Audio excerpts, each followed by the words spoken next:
for the Huntington Beach Adult School. And that program serves over 7,000 students each year. He is very active in our professional organizations throughout the state. He sits on the boards of CCAE, CAIA, and CCIS, and he's the past state president for CCAE. And with that, I would like to turn it over to Steve Curiel, reopening for today's and tomorrow's reality. Steve. Everyone, good to see everyone again, those I can see. I'm going to switch over to my screen now. So just bear with me while I get everything set up. And open chat. Okay, cool.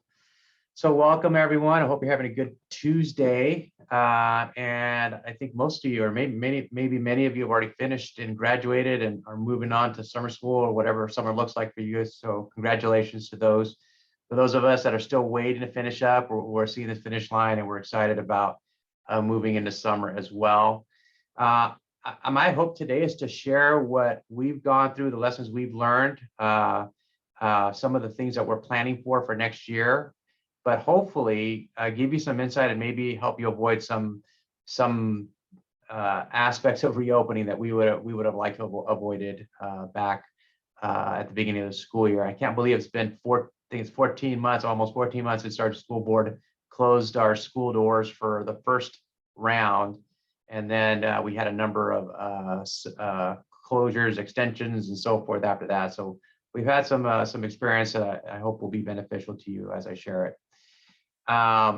With that, we're going to move into, just to get an idea of who I'm talking to, short survey. So we're all at different stages. Be helpful. I'll try to maybe incorporate my advice or my comments to those if we have a lot of people that are already or haven't opened yet. So if you could tell me where you are in the stage of reopening, that would be appreciated.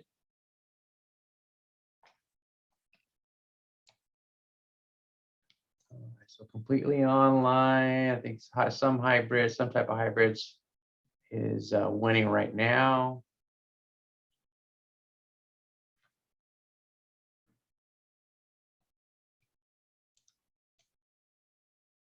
All right, I think that's about it for folks submitting.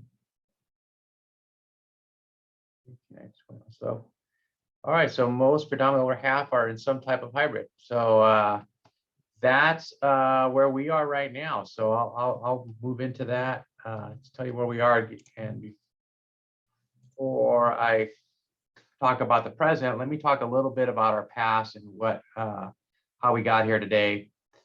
So back March 13th, all of you probably had a similar date that you could point back to when the decision was made to close and wait and see what happens, go online and so forth. So ours was March 13th. The directive was, and this was the message to us and our community, was we were going to close for 2 weeks, stay home. There was actually not a lot of guidance at that time. It was a very quick decision. We were watching the news, as all of us were, and that decision up in, I think it was Washington, and then Oregon, and then other states, and then finally we decided. Of course, other districts in California also had to close down. So our date was March 13th. We were waiting to see what the board was going to decide officially. The superintendent had made that decision with the board, and the idea that they were going to wait and see what was going to happen statewide, countywide, so forth. So March 18th, we get, and it was 2 weeks. So it was a 2-week intention. We get told on March 18th that now it's been extended to April 17th, that we're going to start enrichment activities online, understanding that a lot of our staff was not ready for online instruction. We did not have a lot of online instruction happening in our district, although we were a one-to-one for the most part district. Every student in our high school district had a device, but for our adult school, we were not anywhere near that. Very few of our students had devices, which is probably the same for most of you.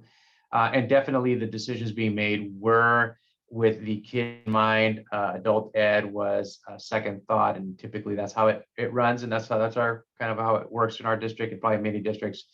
We go along with what the rest of the district decides. And so we started moving into enrichment activities, using some of the content that was provided by book vendors, some online software, and we were using Burlington English at that time. So we had some experience, although not every student, or I would say most students, were not very enthusiastic about Burlington and working online. So here we are now, no choice but to do that. Then come March 31st, they extend the stay home to May 1st. And now we're instructed to deliver new content, not just enrichment activities, but new content. So moving the classes forward, there's the first indication that this might be around for a little bit longer if we're now delivering original instruction to students, original content. And so we start adapting to that reality pretty quickly. April 2nd, school campuses are closed for the remainder of the year. That announcement comes out. Other districts at this point, I think at that point, we were a little bit later than most districts. Many had already announced right from the beginning they were going to close for the rest of the year. And it wasn't until August 2020 that we had some plan for what school is going to look like come fall of 2020. So I think when I wrote this timeline and all these different decisions, and we were just administrators trying to plan, and the date kept getting pushed back, it was pretty clear, and it was made known to us that it was the intention of our school board and superintendent to get students back into classes as soon as possible. They were of the mindset the best instruction happens in the class in person. We weren't ready for an online environment. And so that is some of the reason why they kept they'd only go 2 weeks further out or a month out, and they delayed so long to make the decision to close for the remainder of the year. And so that's been important for us as principals as we lead our programs, that we want, the intent of the district, our board and superintendent, was to bring students back onto campus and obviously in a safe manner and following all guidelines, whatever those were at the time. So during the stay home remote work and remote learning, we moved fairly quickly as a staff. We did not have a lot of experience doing online meetings. We are practicing. I will say we did practice some online meetings just because of the convenience. We have about 4 main campuses, and then we have a bunch of little satellite campuses. We're spread out. Each campus is very tiny, and to bring everybody onto one campus for staff meetings just started getting a little bit cumbersome. And we were having a lot of meetings around WASC and CAPE discussions, and so we started practicing with online meetings. But for our students, it was a new thing for them, and like most folks, I would imagine out there, our students did not adapt very well. We lost most of our students in that transition to online, and it was not for lack of trying by our teachers, our staff. Of course, when I say trying, all we could do is call students, please, do you have a computer? Can you get on? And we didn't have much in terms of tech support and helping them to get online to do so. And so it was a challenge, very, very much a challenge for us. Only staff that were allowed on campuses were the administrators and the custodians. And so I was here and we rotated shifts. We were here 1 day a week. And the rest of the days we worked from home. Staff that did go home, work from home, our classified staff, teaching staff, we told them come take whatever devices we have on campus that you're in your classrooms. If you need a laptop, whatever you need, we'll get you so that you can be successful at home.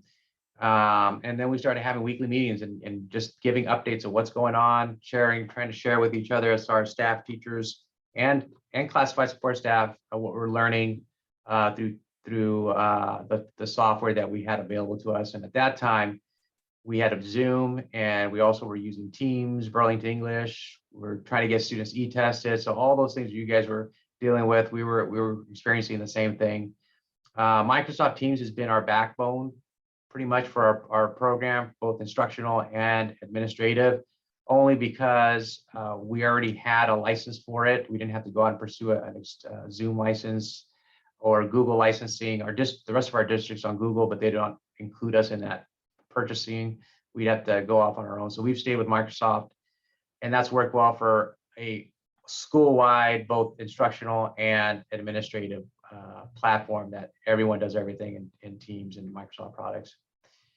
And CASAS e-testing, we did our best. We learned a lot from other folks, some of you out there that were doing things way ahead of us in terms of drive-through parking. So a lot of this was just learning on our own and trying to figure out what, or trying to listen to other folks, talk with other folks. What are you guys doing? How are you taking on these challenges? And so very uneasy, exciting, frustrating, challenging time for us. But I think all of us in general, adult ed especially, did our best, and we did pretty good as far as adapting pretty quickly for considering the population we had to move into this new online world. So move us into last summer, getting ready for school to reopen. That was the intent of our board superintendent, but at the time, it wasn't allowed. It wasn't clear from the state what that was going to look like. So they had agreed in an MOU with the teachers and then eventually with the classified as well, that there would be these phases. So initially it was going to be phase one, completely online instruction. No staff was required to come onto campus to teach from a class. They would do everything from home. Phase two moved into a hybrid HighFlex, and when I put HighFlex second, only because it was a concept that developed that we started learning about when we were trying to do our hybrid classes. Students offered a choice to work online or come in person whenever phase two would start. And then on Mondays were always going to be a remote day. We called it a pivot day in case that we were allowed to go to hybrid, and then in case rates go up or we get directed from the state that you need to close down completely, then the other days would all convert back to remote. The Monday was to keep everybody in the practice of doing instruction and meetings online. And for us, phase two started November 3rd. That was what we finally got. We in negotiations with the union and looking at local guidelines, November 3rd was the day for us. Other districts in Orange County opened earlier. They were a few weeks earlier than us, but we were, I think from what I've heard across the state, we're pretty early compared to most schools, districts out there in the state. And then the final phase would be phase three, when we resume normal operations, everything goes back to normal. We are not there yet. We're hoping that would be the case for next year. We're planning as such. So I'll get into that in just a few minutes. So other factors that were impacting our operations. So by that, I mean how we run classes, how we have meetings, how we work with each other. So the moving target dates of when we were going to open, that November 3rd came up pretty quickly, but it wasn't the first day that was being introduced or proposed. It went back and forth with negotiations. So waiting to see when that day was going to be was frustrating, and it made it hard to plan. I'm not sure if this was the case for everybody, but I know a lot of folks had their spending frozen, hiring freezes. So as we lost some staff, certificated and classified, they weren't being, the positions were not being filled. And so that caused some challenges for us, just because key positions or key teachers we needed back or we lost, and we were not allowed to fill those positions. Thinking there was also a looming financial crisis right at the tail end of COVID. And here we are, not the case, quite the opposite, but at that time we didn't know. So it was, we did have a hiring freeze and spending. Our spending was scrutinized. We could not order toner, we could not order, it had to be directly tied to instructional, either in the classroom because we were planning to come back, or online. Any of the administrative type stuff had to be justified, and most stuff was not getting through. So that made it challenging when you're trying to buy equipment and hardware for support staff for e-testing and some of the administrative stuff we have to do. That was challenging. And even so with our WIOA funding that we had to spend, it took about a few months. We didn't get a clear, I would say maybe what we call a green light until November to spend our WIOA money so that we wouldn't lose it. And so that took took a toll on us as far as getting things in place that we wanted to get in place. Not all of our staff agreed to return. So even though there was the opportunity for students and it was the intention of staff, our district wanted staff back. The staff that did not want to come back were allowed to work from home. They were not required to come back onto campuses. And it was almost for just about any reason that was the case, whether health, childcare, fears, they just honored every request to stay home. Did not have to be a doctor's note or anything of that nature. And we had no idea how many students were going to be coming back. We tried to keep tabs. We knew we lost a lot of students. And as you know, especially in our ESL, once you lose a student not coming to class, it's hard to get a hold of them. Their numbers changed, addresses changed. So we were really at a loss trying to figure out how many students would actually come back onto campus. And during this time, we also lost sites. So trying to plan for students returning when we lost, I believe, 1, 2, 3, about 5, 6, 7 classrooms with partner agencies that were letting us use classrooms, whether elementary schools or other agencies. They were not comfortable with any more adults coming back onto their campuses until the whole COVID thing was over and cleared, and they knew what to do, what they were going to do going forward. And anxiety and tension all around. I'm sure you guys experience this. So having meetings and not being able to answer questions, or having meetings and telling folks they got to come back to work. Our classified staff was required to come back to work. They did not get the, I'll say the grace to be able to work from home. They were required to be on campus, so that caused a little bit of tension between certificated and classified that we were trying to address and trying to make sure we're being cognizant of that in our planning. So there's a questions, are any schools allowing you guys to go back now? We'll get to that. I think we have a survey question coming up in regards to that. But right now we got a survey. What percentage of your students return for fall 2020 compared to fall 19? And I do mean if they're online, whether they're online or in person, really looking at what kind of a drop did you see? So if you had a quarter of your students come back, then 25% of your students came back from the same time last fall. And it's just a guess that you'd want to give. Doesn't have to be perfect. For us, our ASC program was down 23%. So was down to 23%. I'm sorry, was down 23%. So just over 70% of the students, 77% came back. CTE, over half came back, about 60% came back.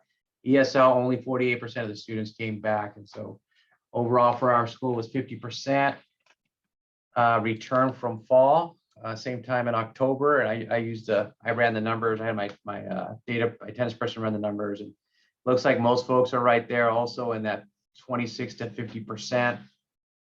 And just think about adult ed in California, if that's the average, we lost 50% of our students during that time. I think that's as much, if not more, than the Great Recession when we lost programs in adult schools closed. I don't know for sure, but that's a significant number, on par with the Great Recession, where adult schools are just closing down altogether.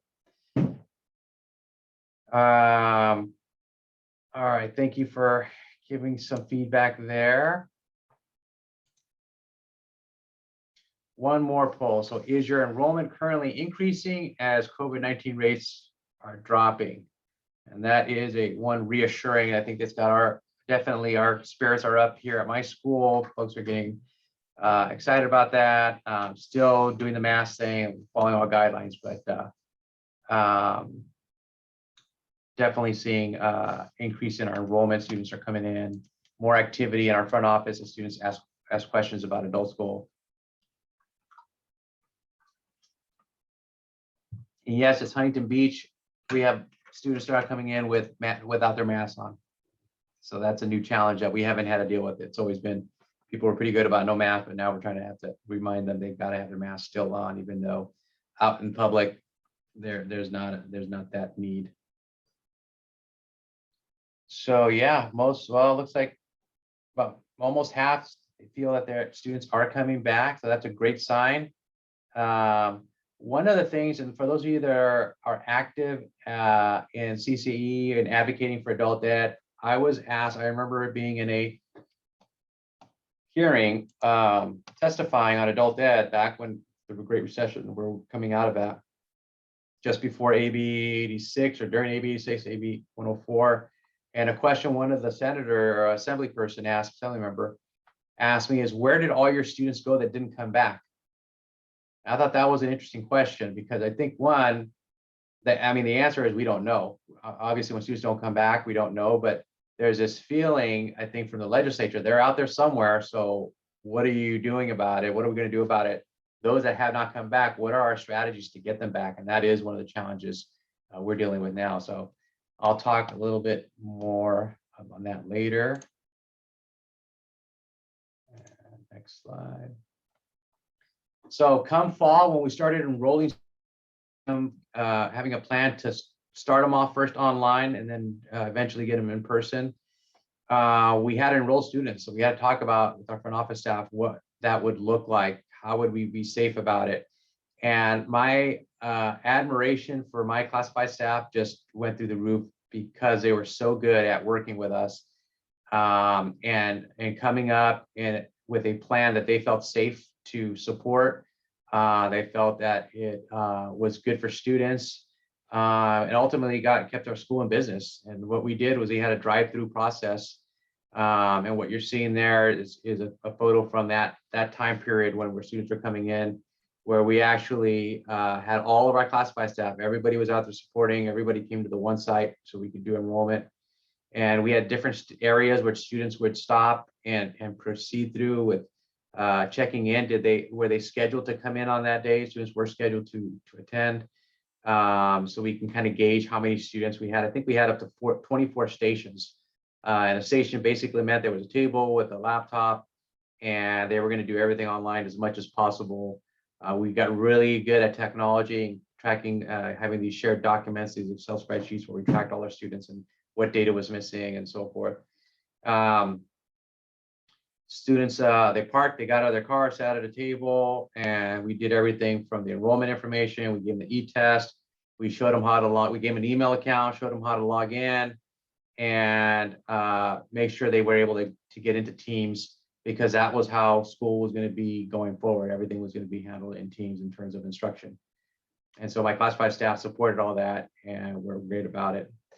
One of the things I refer to them now, any of my classified staff could easily go get a job at Best Buy and be part of the Geek Squad.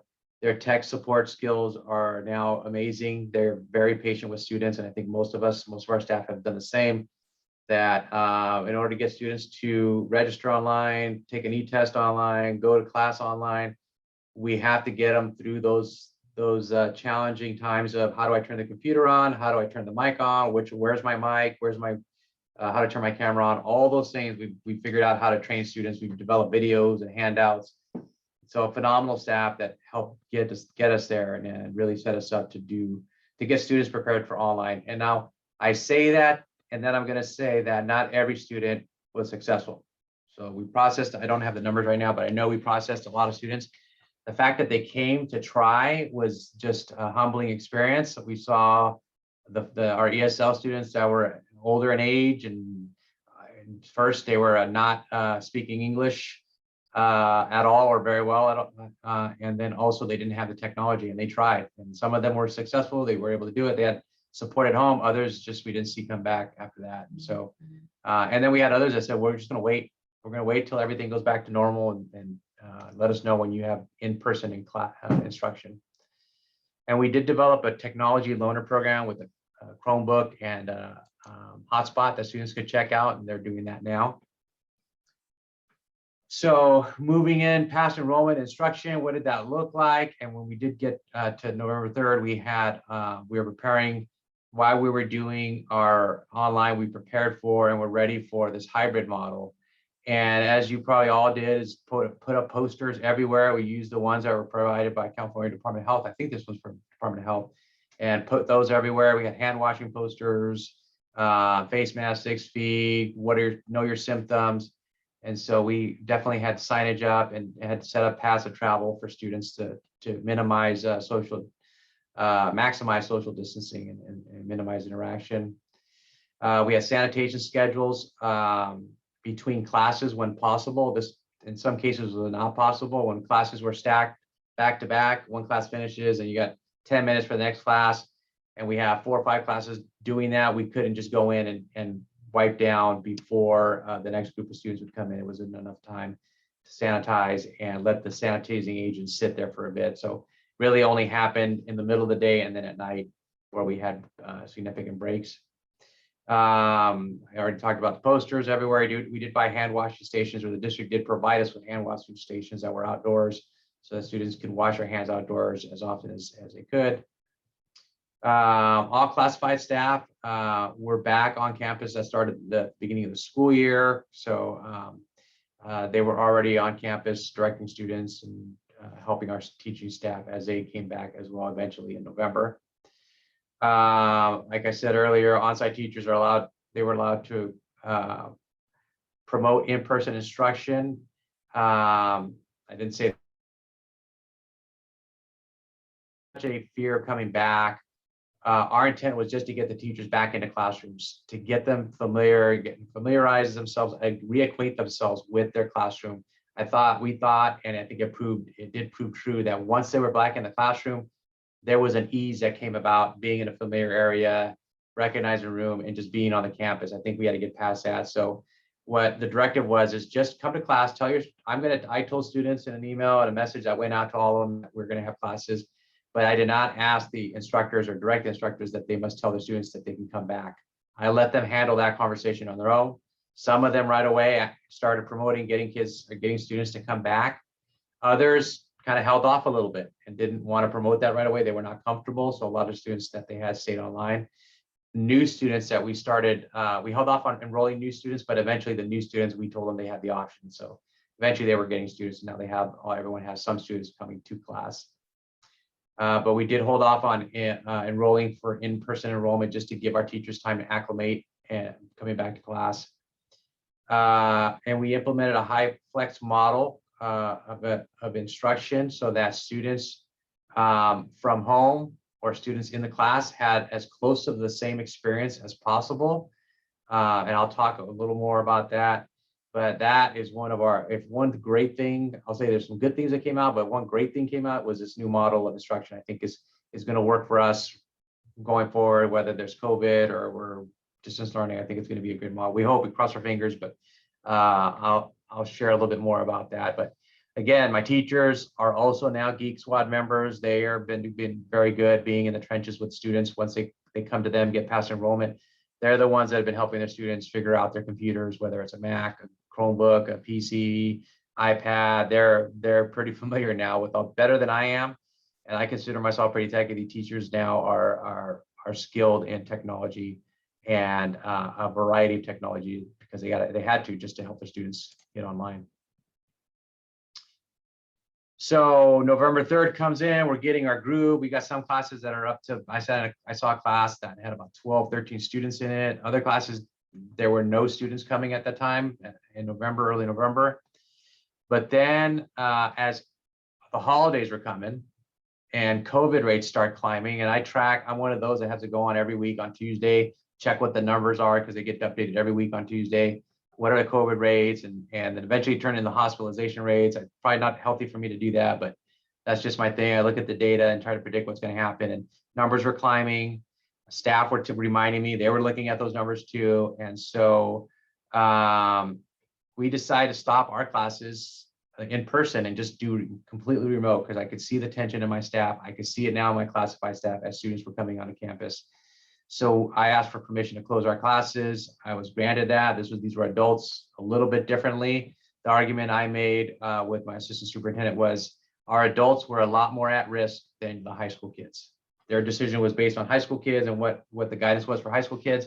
And because we're part of a high school district, we get kind of caught up in that thinking. But once I clarified, if one of my 60-year-old ESL students gets COVID, that's going to be a lot different from a 16-year-old getting COVID. And so they allowed us to close down. And then shortly after, our district also decided to close all the classes until after the holidays and waiting to see what happens with numbers and so forth. And rightly so, it was a pretty tough time across our state and country, and definitely was a decision I do not regret. That I'm glad I made. We also, recognizing that we are continuing to do more and more online instruction, this is not going to go away for the rest of the year. We started doing more PD around not only technology, but also teaching practices.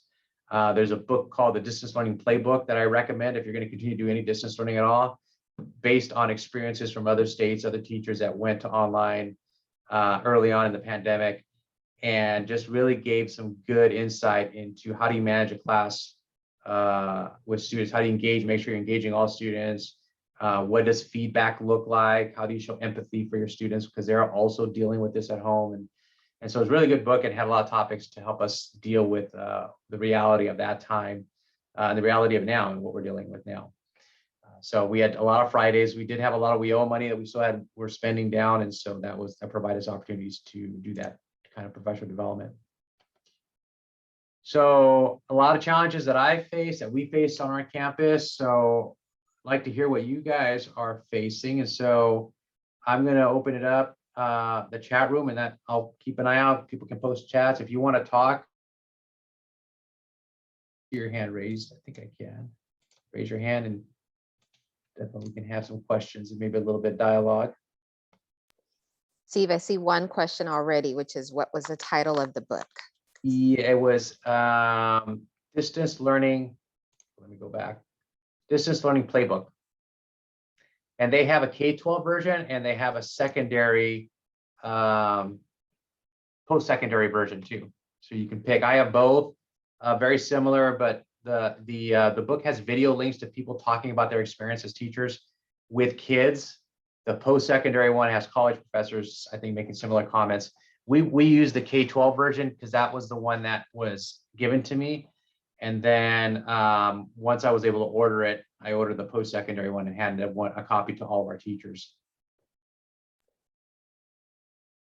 Okay, so you can use the chat feature just to share now challenges that you may be facing in your programs today, right now, as you think about reopening, or as you have reopened. We'll give you some wait time.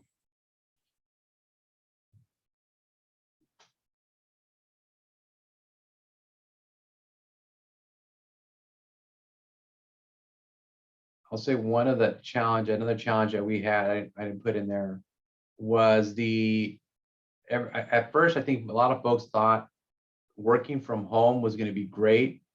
I don't have to get dressed. I could just have, you got some news reporters got in trouble for how lax they were in their dress. But the stress, and a lot of stress was building in my staff and anxiety. So when they finally came back to work on site, they did feel that of relief of not having to deal with the home life and distractions at home and be able to focus on work. But that was a high level of stress that we were dealing with then. That is now, I think we're better off. Definitely as a staff, they're at least the staff are saying so. But that was a challenge then. Right now, obviously, I just shared some of those challenges we're facing.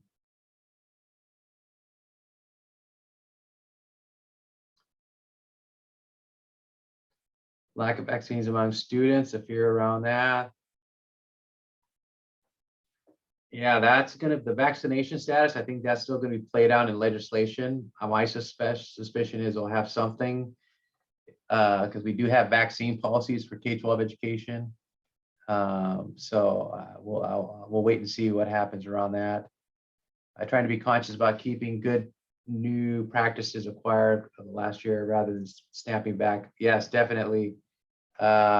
Same thing. I don't want to lose all these great skills that we picked up. And like I said, that HighFlex model is one thing we're going to continue. I think that was a great move forward for us as a school.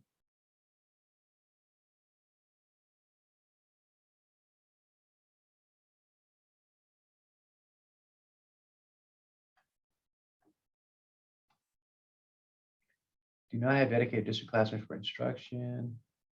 We partner with local community church. We're just starting to connect with these agencies.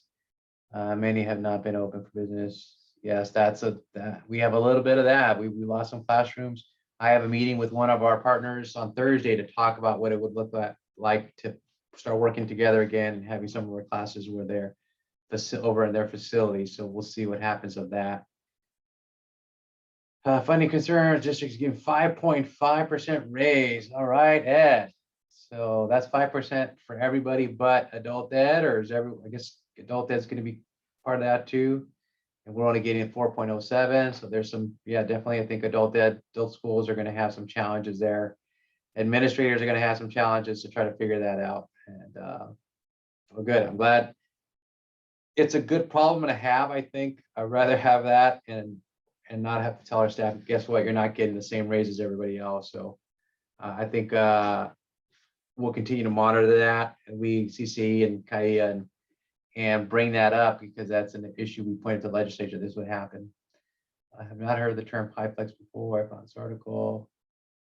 That might be, yeah, the HighFlex, that might be what we're talking about here. Same thing. And if you guys are all into technology, or even just like technology, I would definitely recommend looking at HighFlex. It can get pricey, and I'll share a little bit more about it, but I think it's worth the investment. Concerned about classes in elementary schools, waiting to see district policy. Yeah, that I think is going to be. We had 5 or 6 elementary school classrooms at different elementary schools that I don't think we're going to be coming back to. I just think of the optics. If you're a parent and you got your kid going to elementary school already concerned, are you going to be comfortable with adults coming back on the campus, especially during the same time during the day? We do have classes at night. Maybe that'll be allowed, but that might impact the cleaning and sanitation that happens at night. We on the board and the union decide the number of students that would be allowed for class. Oh yeah, that's another good one. How many students are going to be allowed in classrooms? That's going to be decided maybe with not thoughts of adult ed in mind. So it might be a union agreed on and district-wide policy, district-wide agreement. So that'll impact us for sure. Hard to know how many ESL students we will serve come August. Yeah, how many students are going to come back? ESL, ASC, CTE, and all those programs we have. What is the impact going to be next year? Good. So Melissa, yes, Melissa is definitely, she's been there with us, and look forward to having Orange County maybe lead the way in HighFlex across the state to have our programs down here adopt that. It's a good setup. All right. There is a lot of money that went in. If you got, and we got the educational part of the COVID relief, the federal COVID relief funds. There was huge investments being made in telecommunications to connect more, especially our low-income families in general, to the internet and give them the bandwidth that they need. And so there's going to be opportunities for our families that typically couldn't afford a good internet connection, to have that connection now, or places that didn't have internet. If you guys are out in remote areas, there's a huge investment just in connecting areas that haven't been connected in the past. So I think the world that we went into in terms of online readiness a year ago is going to be very different come this. Well, it'll take a while, but it's going to get better, and there's going to be a lot more access that we'll benefit from, hopefully, and our students that we serve will benefit from. All right, I'm going to return back to our presentation. So I'm going to move to the next slide. So going into 2021, so remote learning is going to stay. Remote learning was in place until February 2nd. So remember, I said we closed down and we wanted to wait to see what happened with the holidays. Our school district decided February 2nd, which is the beginning of the second semester, was going to be when students would come back.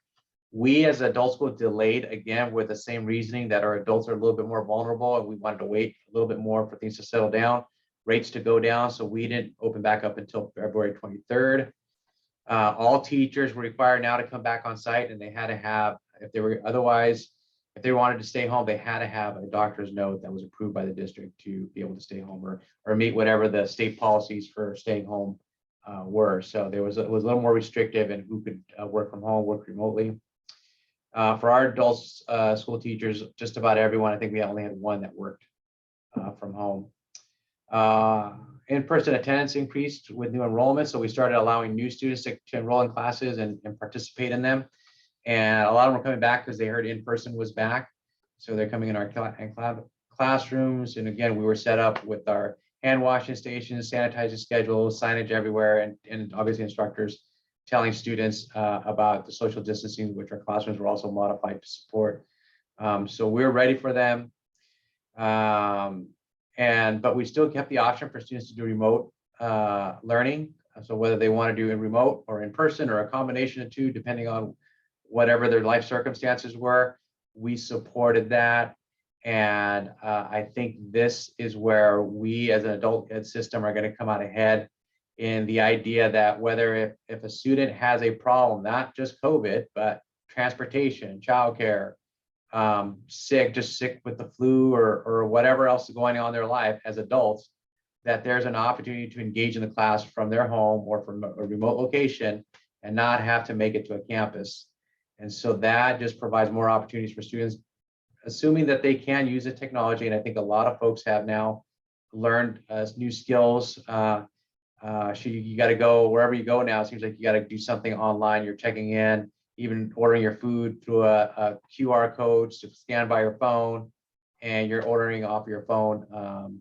So a lot of our students are now at a different stage in technology. So I think we'll have more opportunities for them to engage when we offer these online options. We've done a lot of PD for certificated staff. We're planning to do more as the year ends and we move into summer. That's a great time to do more professional development and training. And a lot of it was just practicing with the HighFlex model, the tools and the technology that were in the classrooms. Sometimes it takes 3, 4, 10 times working with the technology before teachers feel comfortable with it and they can navigate it in a classroom live setting.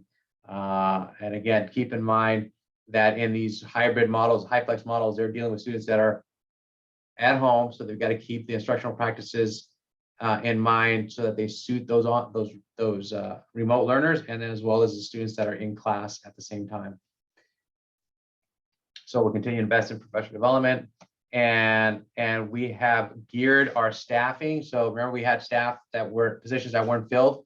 Well, recognizing that a huge shift had just happened, that our students need a lot of help with technology, we shifted a lot of clerical support and changed the titles and classifications over to more tech support.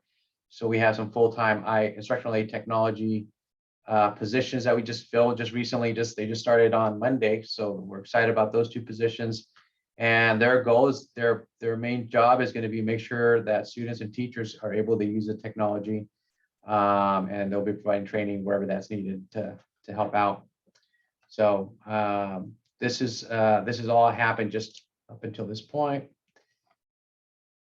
So for you guys going into fall, here's a poll. This is kind of, now that we talked a little bit more about it, maybe you've had some time to think about it. Here's some areas that you might be seeing challenges in. So you can answer the poll.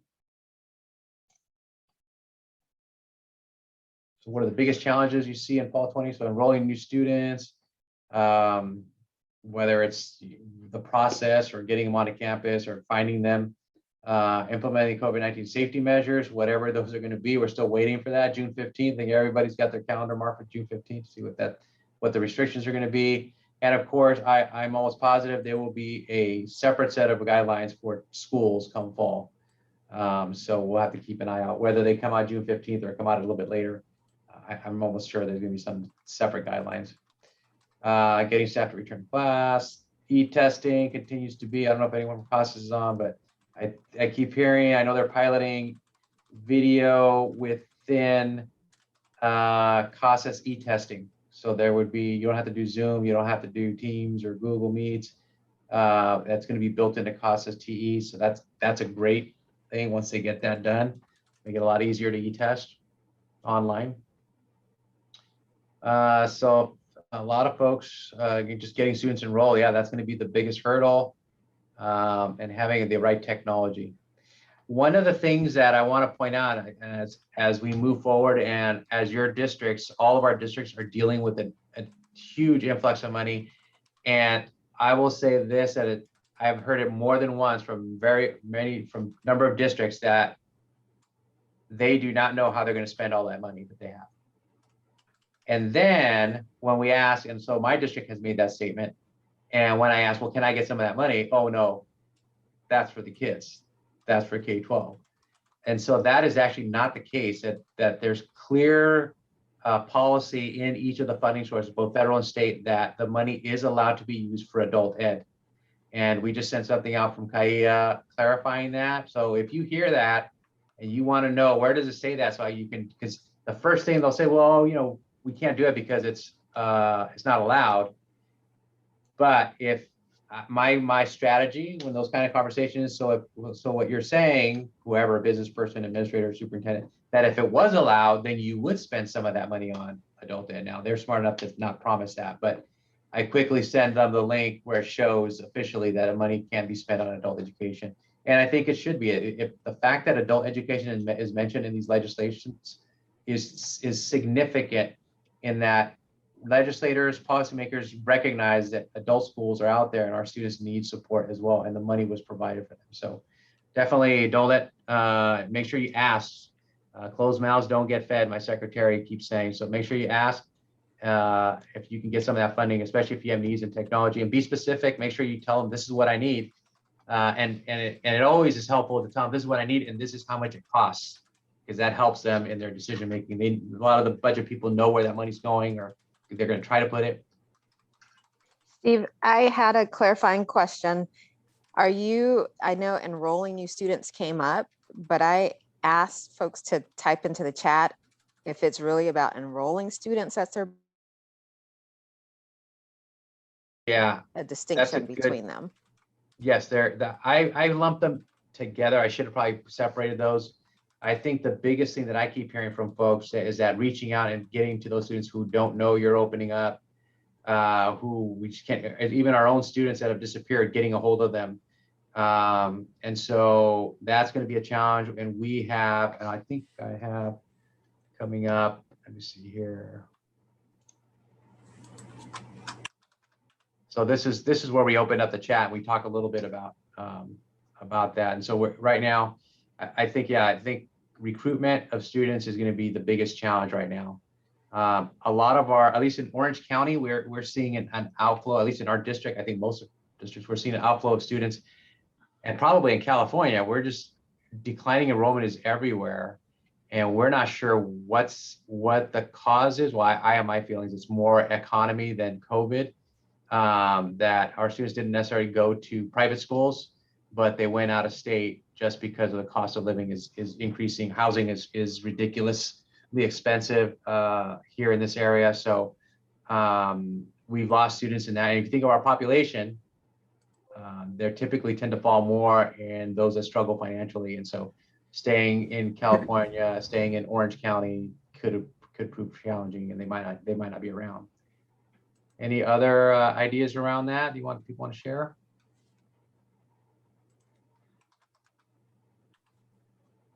I did just ask that in the chat because in the 5 minutes that we have left, I know that if that's the biggest concern, it would be great to hear what folks are looking at in terms of options, because the expertise is always in the room, I believe.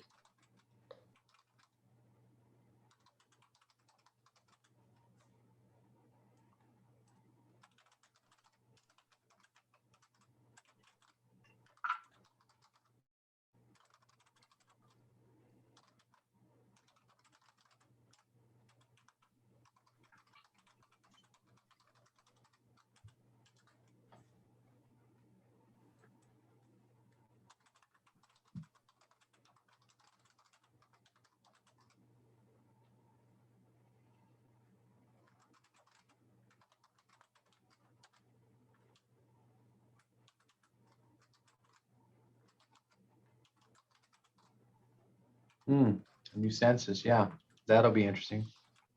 Will be interesting. That will be interesting. And my understanding is it's supposed to be by the end of August that we will hear about the census updates.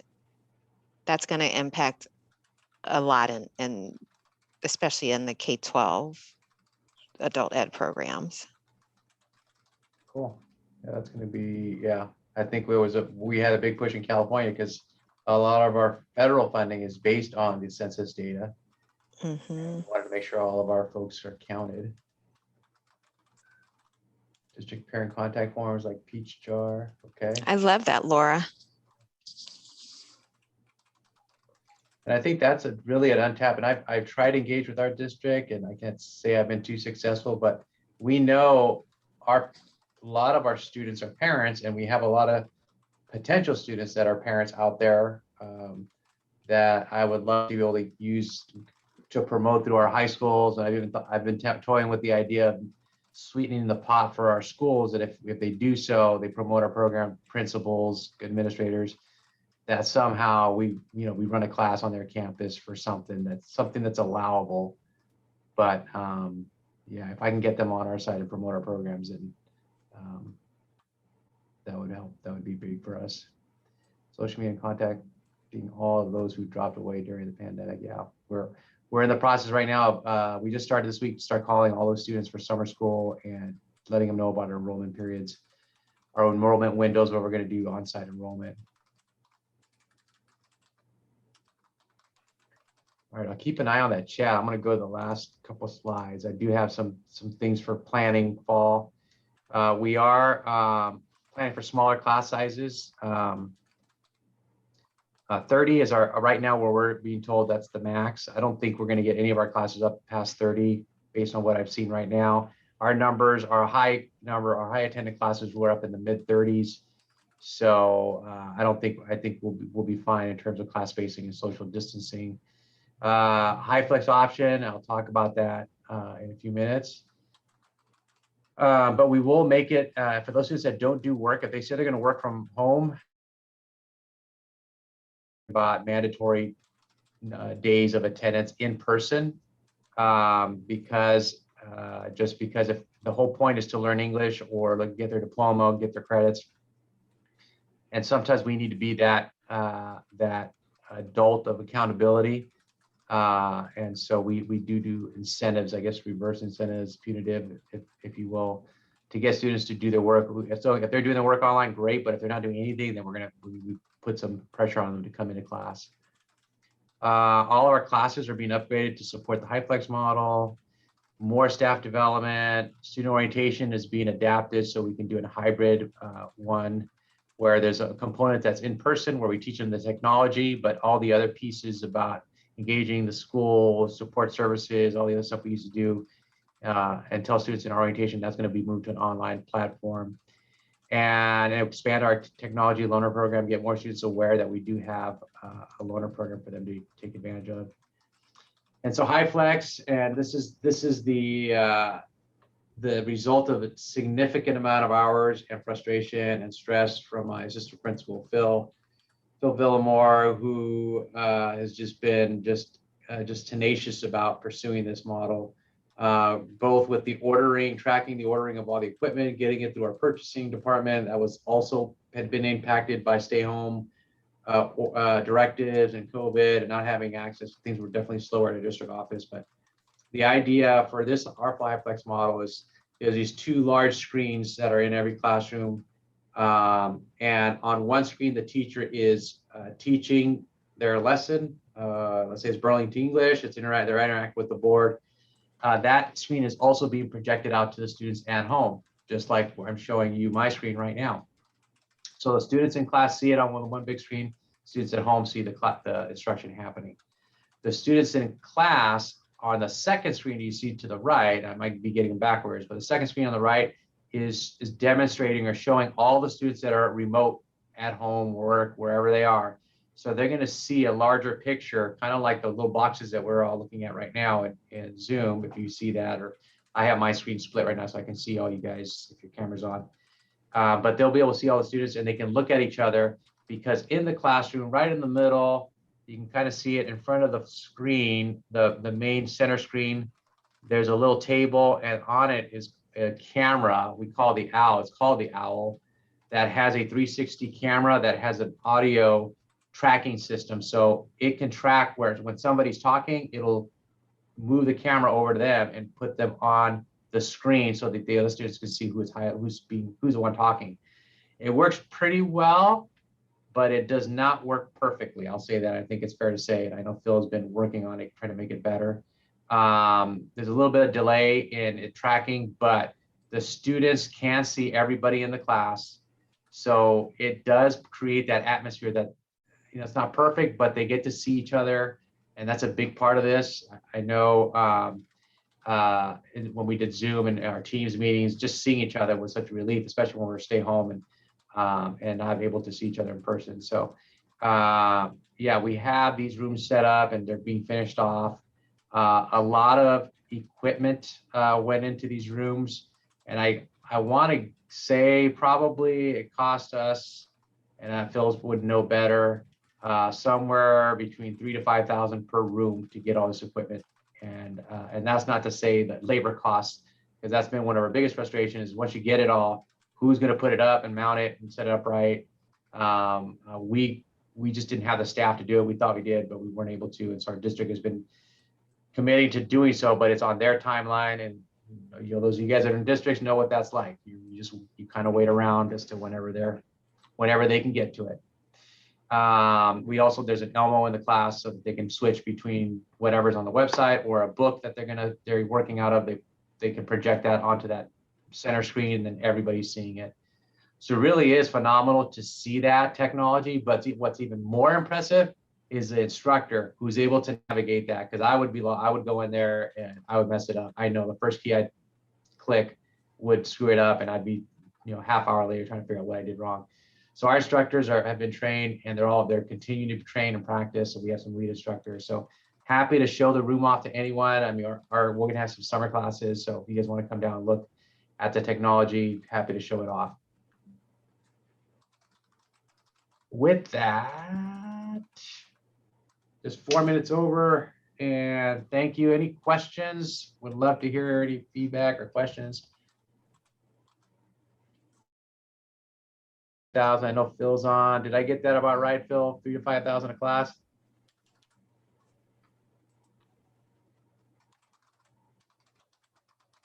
Yes. All right. Just under 5. Yep. And it's all separate equipment, so it's not a capital outlay that gets you in trouble, I've learned. So it's nothing's over 5,000, no single item. So it's all directly related to WIOA. So if you got WIOA funding you're trying to spend, probably a little bit too late right now, but plan for next year, plan early.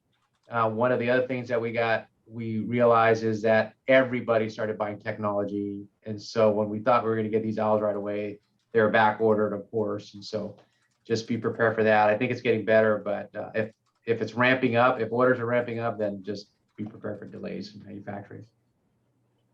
So Steve, thank you so very much. I know that we're a little bit over and I appreciate everyone staying on for this time. This is an important topic and we're all in different places, but we know that for us, unlike our K-12 partners who have mandatory attendance, our students don't have that. And so it was very interesting to see that recruiting is the #1 concern as we prepare for reopening. That gives us something to prepare for and look at as we're looking at our next Admin Forum webinar to think about ways in which we can support you in recruiting and student outreach as well. Steve, thank you for getting us started on this topic as we plan for the fall and plan for today. Have a good rest of the afternoon, everyone, and we appreciate your time, and we'll look forward to seeing you at the next Admin Forum webinar. Thanks. Bye-bye. Everyone.